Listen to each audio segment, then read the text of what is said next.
Hi everyone, Mark Merrill with Firm. Today's program is regarding Maine funds, along with Maine people, and China's war on the creator of the universe? Oh boy, that doesn't sound good. First of all, folks, is a picture of George Mitchell, former senator of Maine, a former federal judge, and former ambassador of the country of Ireland. According to the Maine Wire, on the very top of that page, it's calling Maine's embattled George Mitchell, reeling now from the Epstein Files, quits his own institute. So we'll get to that. Plus, a couple of things that are, we believe here at Firm, quite pertinent to the safety and security of our country, and also our freedoms and rights. One of those, the Maine Civil Legal Services Fund, has been established. We'll tell you more about that. And China, Communist China, Beijing in particular, is waging war on God. Sounds kind of weird to me. But let's start, if we shall, folks, first with the Maine Wire article. This came out approximately on February 6th. Former Maine Democrat Senator George Mitchell, and of course, ambassador to Ireland, suffering political fallout from the Epstein Files, resigned from a scholarship group founded in his name. Now, his resignation from the Mitchell Institute comes in the wake of his name appearing in documents released by the U.S. Department of Justice as part of the Epstein Files. And the Institute, which announced his resignation on his website, is also considering stripping Mitchell's name from the organization. Mr. Mitchell has repeatedly denied claims he participated in any of Jeffrey Epstein's alleged sexual trafficking. Until his resignation, Mitchell had served as the honorary chair of the organization. Now, briefly to wrap this one up, folks, as we try to get to a couple of other important articles of information and issues, Senator Mitchell tendered his resignation from the role as honorary chair of the organization. The organization put forth in a statement, "We have accepted the resignation. We also agree that this is an appropriate time to initiate a thoughtful, responsible process to consider a potential name change." Many organizations, schools, and federal buildings have been named after George Mitchell. In announcing the departure, the Portland-based institute made no connection to Epstein, however. The Mitchell Institute provides financial support to Maine children hoping to attend college. The U.S.-Ireland Alliance and Queen's University Belfast just days ago also severed all ties with Mitchell, the latter going so far as to remove his bust from the campus. So there's that one, folks. As we move along,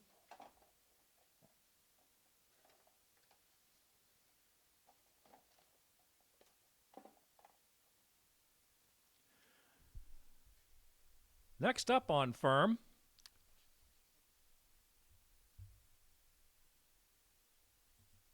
is an establishment, as you now see before you, of the Maine Civil Legal Services Fund. I'll tell you more about that one here in just a moment as we bring it up on the Maine Legislature website, legislature.maine.gov/legis/statutes/4 Title 4, Section 18, which is what it comes under. As we continue on here,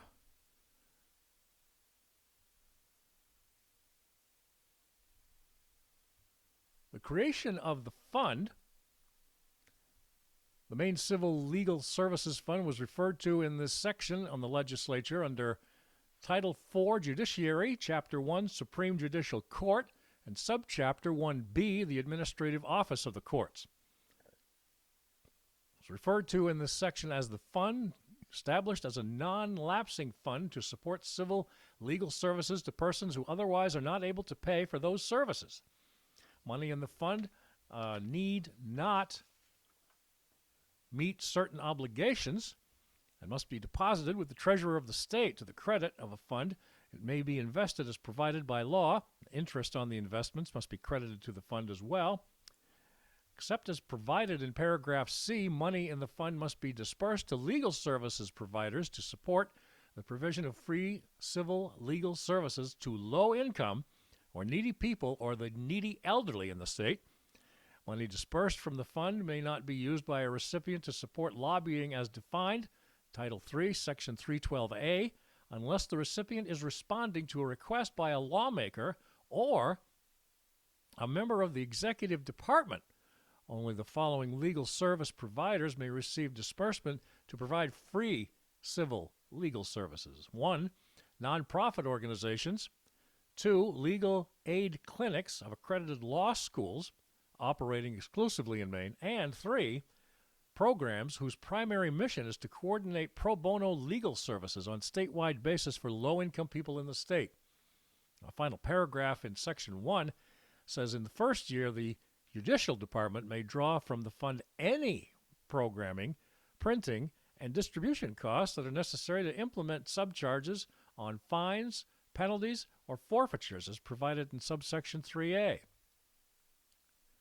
Funding for the fund may be provided by all fees collected by the Judicial Department after October 1st, 2019. 9% must be deposited in the fund. Paragraph does not apply to fees dedicated under Section 17. I know this sounds a little bit dry, folks, but we're just getting this information and wanted to at least get it out there. Section B under 3A for funding, a surcharge of $10 must be imposed by a court on each civil fine, penalty, or forfeiture imposed by the court. And C, a surcharge of $127 must be imposed by a court on the fee for commencement of each debt collection action or money judgment disclosure action when the action is brought by a debt buyer, as defined in Section or Title 32, Section 11002, or should be defined as a debt collector in Title 32, subsection 6. The surcharge must be deposited in the fund is not recoverable as a cost.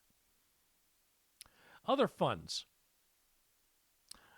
This fund, again, it's called the Maine Civil Legal Services Fund, may receive money from any source including grants, gifts, bequests, and donations. Funds appropriated and money received for the benefit of the fund must be deposited to it.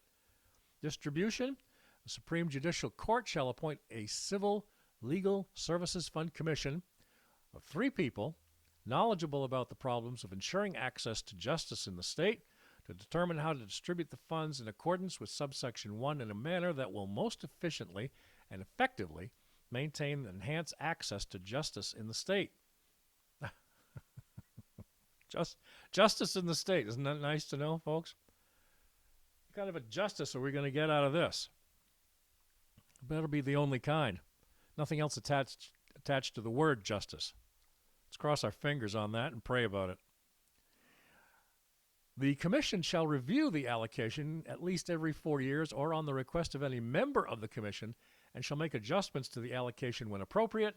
Funds must be distributed at least quarterly, every 3 months, with the first distribution occurring no later than January of 1998.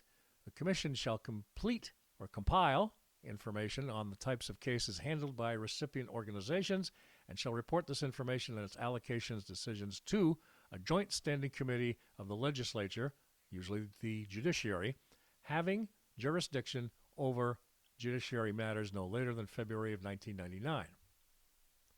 Currently, this is a review, folks. We'll see where that goes, as we're going to be changing governors. Can't wait till that happens. Oy. And our final segment here on this particular program, folks, is we're talking about, of course, Maine funds, Maine people, and China's war on the creator of the universe.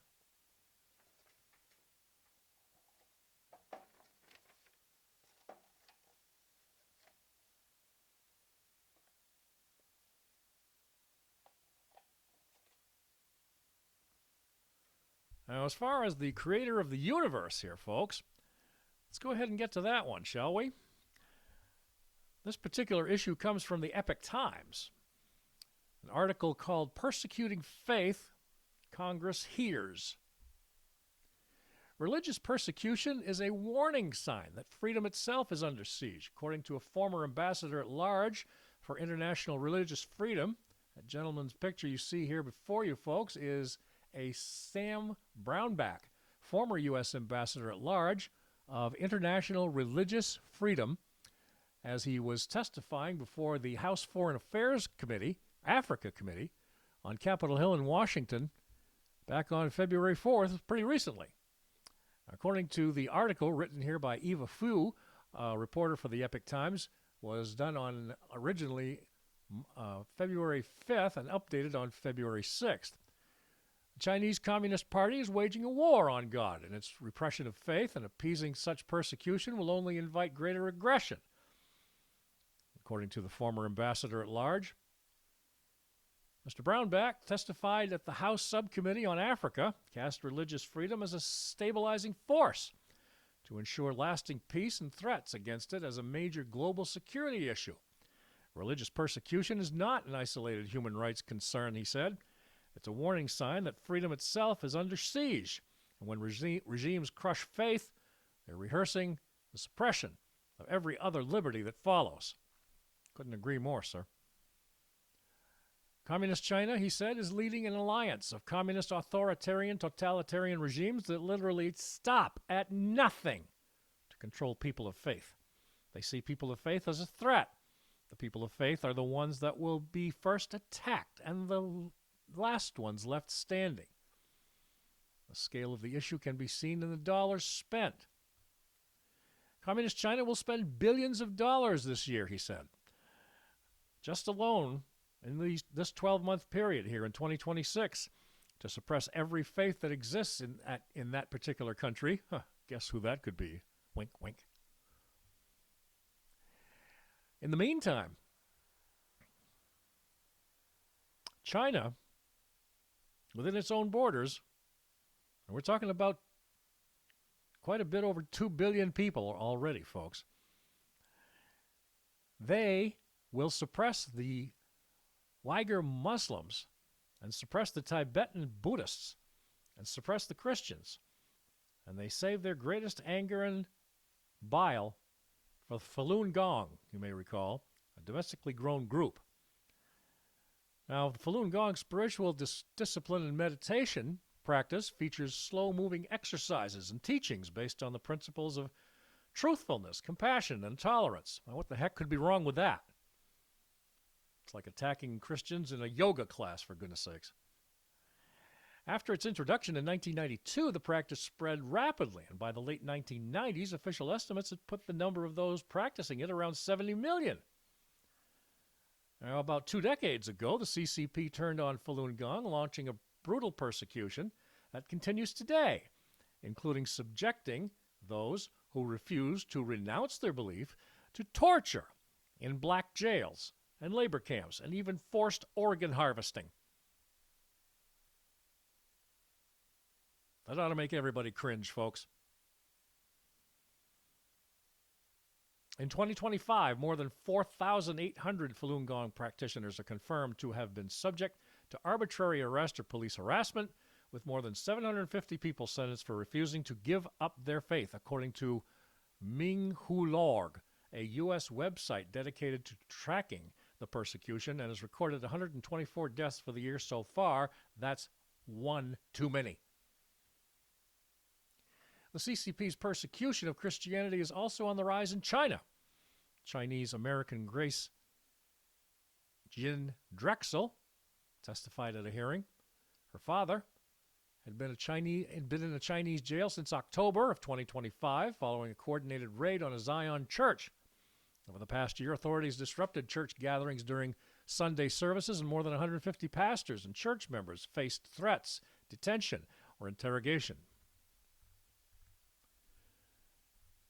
In the meantime, folks, lots of other testimonies were going on there at Washington, D.C. in regard to China's attacks on Christianity, not only in their own country, but any other freedom loving republic such as the United States. One final note from Mr. Brownback, the former ambassador. In a later interview, he said that the religious freedom issue in China is so glaring it's hard to look away. He said, quote, "You got 3 genocides going on in China right now of the Uyghurs, Falun Gong, and cultural genocide of the Tibetans. So that can't stay." Since she began advocating for her father, Jen Drexel said that her mother has received threatening phone calls from individuals impersonating federal agents and her car's tires slashed in her garage. Her husband has suffered several hacking attempts, and she has been watched and stalked in Washington. Ms. Drexel said the Chinese regime wants the world to know that speaking out carries consequences even in America. Oh, yeah? She said she's sometimes fearful, but as a Christian, she believes we are called to courage, trusting that God stands with us. Amen, my dear.